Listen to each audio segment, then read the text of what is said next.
হরিপুর নামের শহরে পাপ্পুর ধাবা অনেক বিখ্যাত ছিল।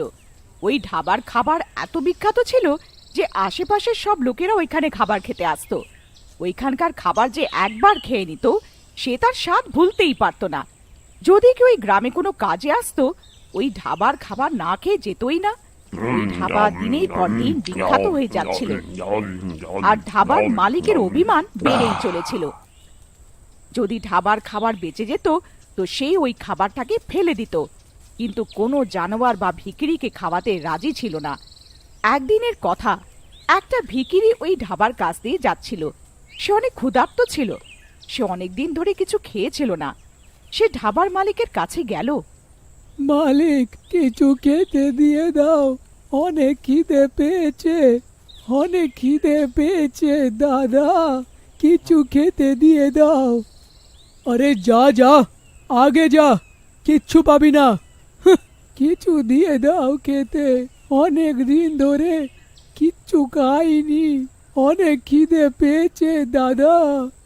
সকাল সকাল জানি না কোথা কোথা থেকে চলে আসে মুখের সামনে, পুরো দিনটা খারাপ করে দিল। রামু, ও রামু, একে বাইরে তো বার কর।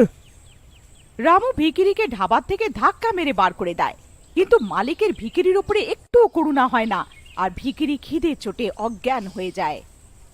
মালিক, এ তো অজ্ঞান হয়ে গেছে। তো আমি কি করব? তুই একে দোকানের সামনে থেকে সরা, গ্রাহকদের আসার সময় হয়ে গেছে। হ্যাঁ মালিক, মালিক, মালিক, মনে হয় এ মরে গেছে। আরে, এইটা তুই কি বলছিস? মালিক, আমি ঠিকই বলছি।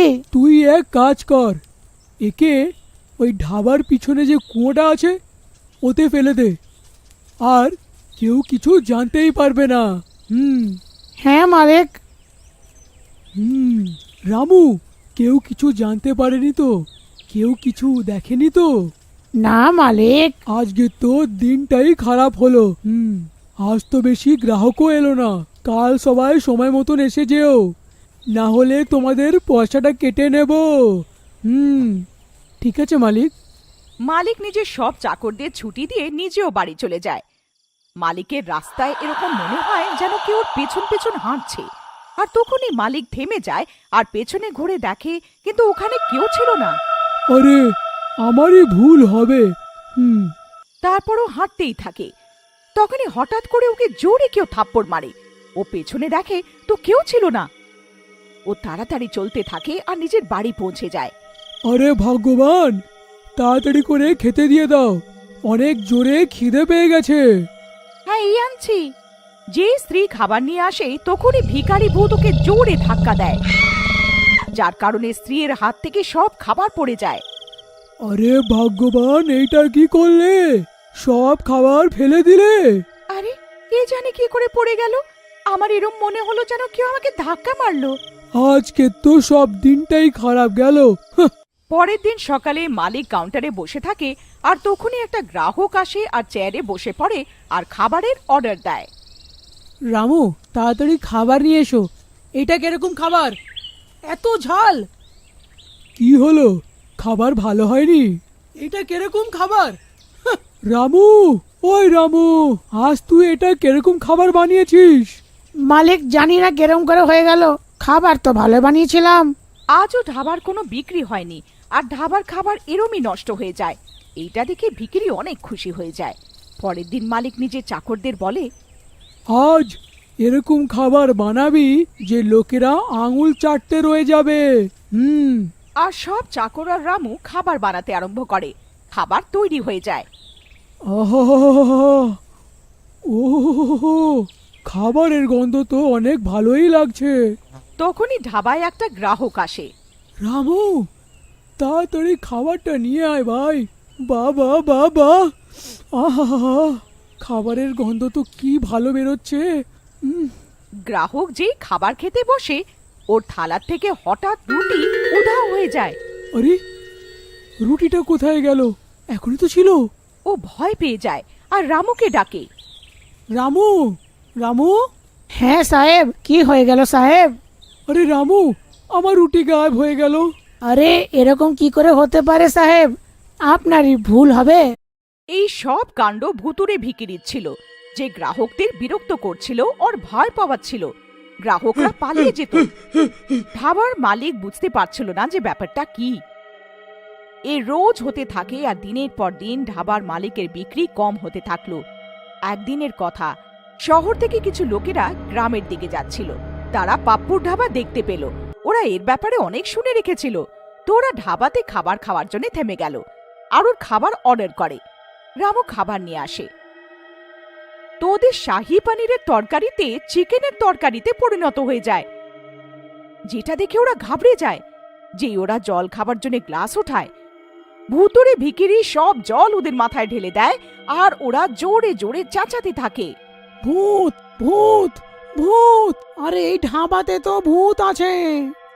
আর ওরা ওইখান থেকে চলে যায়। দেখতে দেখতে রোজ ওই ধাবাতে আজব আজব ঘটনা ঘটতে থাকে। লোকেরা ওই ধাবার থেকে ভুতুড়ে ধাবার নামে চিনতে লাগলো। একদিন যখন ধাবার মালিক ধাবার ক্যাশ কাউন্টার থেকে পয়সা বার করার জন্য ওটা খোলে, তো সে দেখে যে ওতে একটাও পয়সা নেই, আর পয়সার জায়গায় মালিকটা ভিখারির মাথাটা দেখতে পারে। ভূত ভূত, আরে এইটা তো সেই ভিখিরির মাথা যাকে আমি কুয়োতে ফেলে দিয়েছিলাম। তাহলে এখানে এলো কিভাবে? মালিকের আওয়াজ শুনে ধাবার সব লোকেরা মালিকের কাছে একত্রিত হয়ে যায়। কি হয়েছে গো দাদা, আপনি এত ঘাবড়ে আছেন কেন? ওই দেখো, আমাদের ক্যাশ ড্রয়ারে ভূত আছে। এখানে ওই ভিখিরির মাথাটা রাখা আছে, আর তার উপরে পয়সাও গায়েব আছে। এইটা শুনে সব লোকেরা ঘাবড়ে যায়। আরে দাদা, এরকম কি করে হতে পারে?